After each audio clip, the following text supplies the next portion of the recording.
অভিযানের দিন আমরা যে ছবি দেখতে পেলাম, অভয়ার মা বাবা আক্রান্ত হল এবং কুণাল ঘোষ তিনি একেবারে প্রকাশ্য অভিযোগ করছেন সাংবাদিকদের সামনে, এবং তিনি সোশ্যাল মিডিয়াতে পোস্টও করেছেন যে এই যে বিজেপির ন্যাড়া নাড়ু টিভি চ্যানেলে মুখ দেখানোর জন্য অভয়ার মাকে ধাক্কা মেরেছেন। আপনার বিরুদ্ধে অভিযোগ।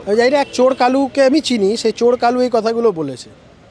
চোর কালুর তো ব্যক্তিগতভাবে তার নিজস্ব তো কোনো কি বলবো তোমাকে, নরকের কীট বললেও নরকের কীটকে অপমান করা হবে।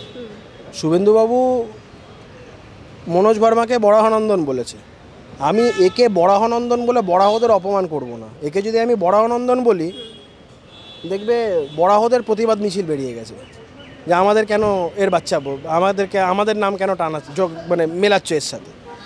তো এ নরকের কীটের থেকেও অধম, এ তো একদম অমানুষ।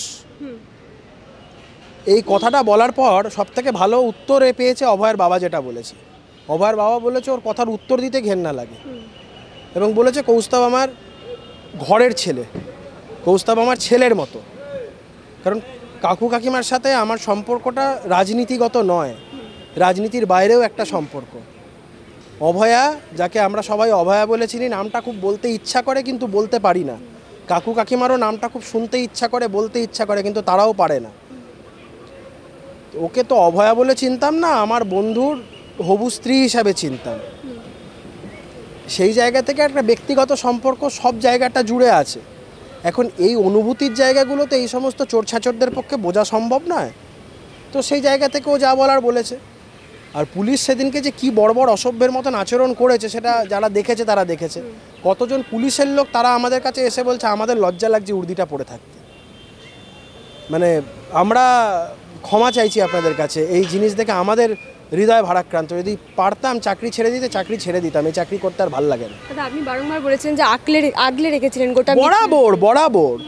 কারণ শুভেন্দুবাবু স্পষ্ট তো বলে দিয়েছিলেন, শুভেন্দুবাবু তো নির্দেশ দিয়েছিলেন বাবা মার গায়ে যেন কোনো একটা আঁচড় না আসে।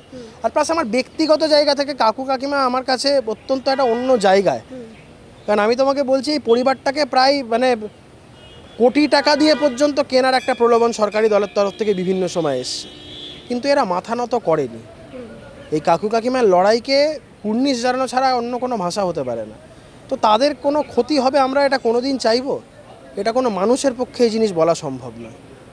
শুধু তাই না, সেদিনকে আমরা দেখলাম যে জাতীয় পতাকা হাতে মিছিল হচ্ছিল, একদম সেই জাতীয় পতাকা অমানবিক, একদম অমানবিক, নারকীয়। পুলিশের যারা চাকরি করছে তারা জাতীয় পতাকা মারাচ্ছে, জুতো নিয়ে জাতীয় পতাকার উপর দাঁড়িয়ে থাকছে। আজকে মামলা হচ্ছে বিজেপির লোকেদের বিরুদ্ধে। কটা পুলিশের, এই যে পুলিশগুলো যারা জুতো দিয়ে মারালো তার বিরুদ্ধে কেন মামলা হবে না? মনোজ ভার্মার বিরুদ্ধে যে এফআইআর এর কমপ্লেন লজ করলো শঙ্কর ঘোষ, সেখানে কেন এফআইআর লজ হবে না? কারণ গোটা ঘটনাটাই তো মনোজ ভার্মা, মমতা বন্দ্যোপাধ্যায় যদি মাদারি হয় হচ্ছে ভাল্লুক। মমতা বন্দ্যোপাধ্যায়ের ইনস্ট্রাকশনে তো ভাল্লুক করেছে এগুলো। আর মাদারি দেখবে আগেকার দিনে ভাল্লুক খেলা হতো, দড়ি ধরে টানতো, ভাল্লুককে বলতো ভাল্লুক নাচো, ভাল্লুক নাচতো, ভাল্লুক তুমি কাঁপো, ভাল্লুক কাঁপতো। তো মমতা ব্যানার্জি মাদারি ভাল্লুককে বলেছে ভাল্লুক এফআইআর করো, ভাল্লুক মারো, ভাল্লুক মেরেছে। এ ভাল্লুকের নাচ বার করে দেবো আমরা, সরকার পরিবর্তন হোক।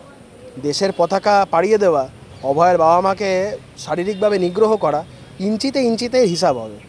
আমাদের বিরুদ্ধে একাধিক অভিযোগ হয়েছে, এফআইআর হয়েছে। দেখো, এইটার মধ্যে আমি কোনো অ্যাবনর্মালিটি দেখিনি। এফআইআর না হলে বরঞ্চ অবাক হতাম।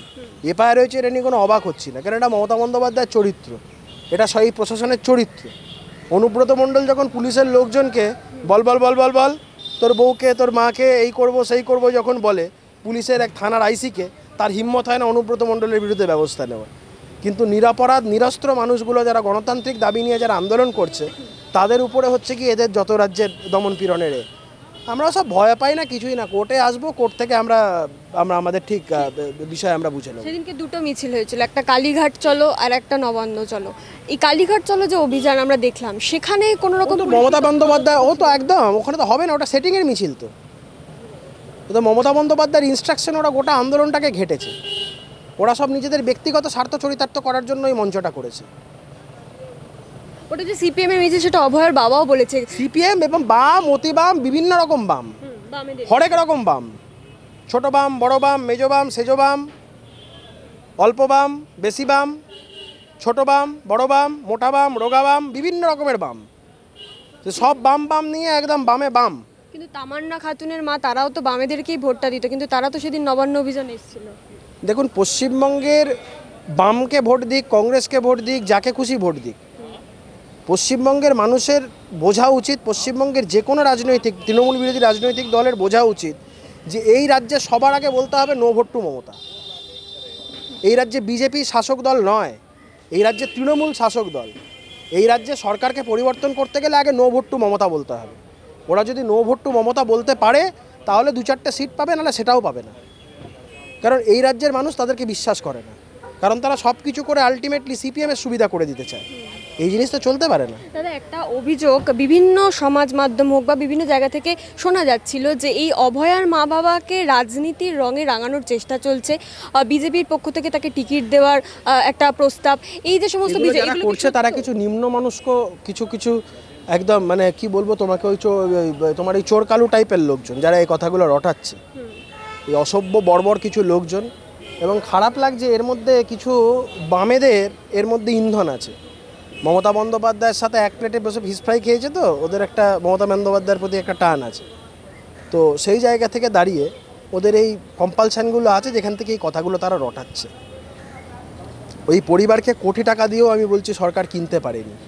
এই পরিবার লড়ছে ন্যায় বিচারের জন্য, আর এই ন্যায় বিচারের দাবিতে আমরা তাদের সাথে থাকবো।